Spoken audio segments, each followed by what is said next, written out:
नमस्कार। पितरों के श्राद्ध से जुड़े गीता के 7वें अध्याय की महिमा क्या है, इस कथा से समझिए।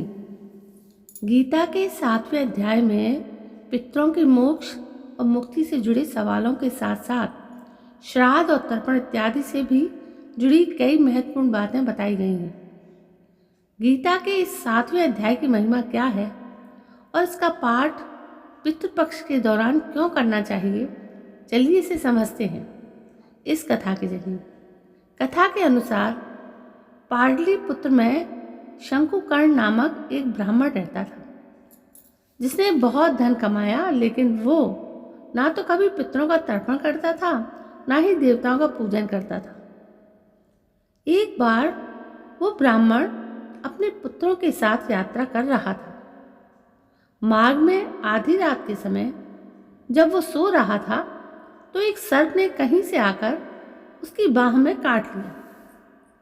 ब्राह्मण को बचाने के कई प्रयास किए गए, लेकिन उसके शरीर की रक्षा ना हो सकी और कुछ ही क्षणों में उसके प्राण पखेरु उड़ गए।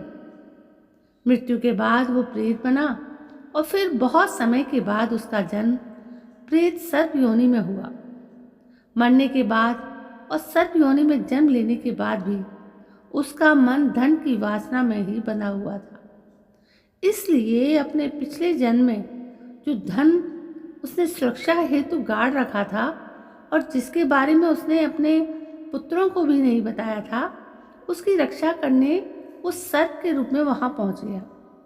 लेकिन कुछ समय बाद ही वो सांप की योनि से पीड़ित हो गया और सांप की योनि से पीड़ित होकर उसने एक स्वप्न में अपने पुत्र के समक्ष आकर अपना मनोभाव बताया। सवेरे उठकर उसके सभी पुत्रों ने बड़े ही आश्चर्य के साथ एक दूसरे से स्वप्न की बातें बताईं। उनमें से मझला पुत्र खुदाल हाथ में लिए घर से निकला और जहां उसके पिता सर्प योनि धारण करके रहते थे, उस स्थान पर गया।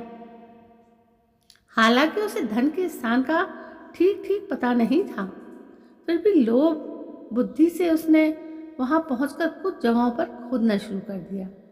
इस दौरान उसने वो बिल भी खोद दिया जिसमें उसके पिता सर्प रूप में रहते थे।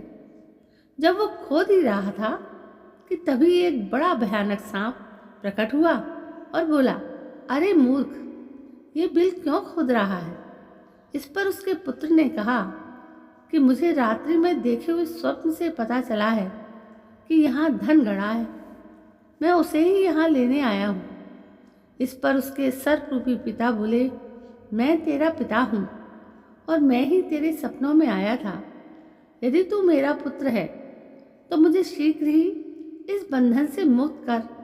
मुझे अपने पूर्व जन्म के गाड़े हुए धन के लालच के कारण ही सर्प योनि में उत्पन्न हुआ हूँ। इस पर उसके पुत्र ने पूछा कि उनकी मुक्ति कैसे होगी।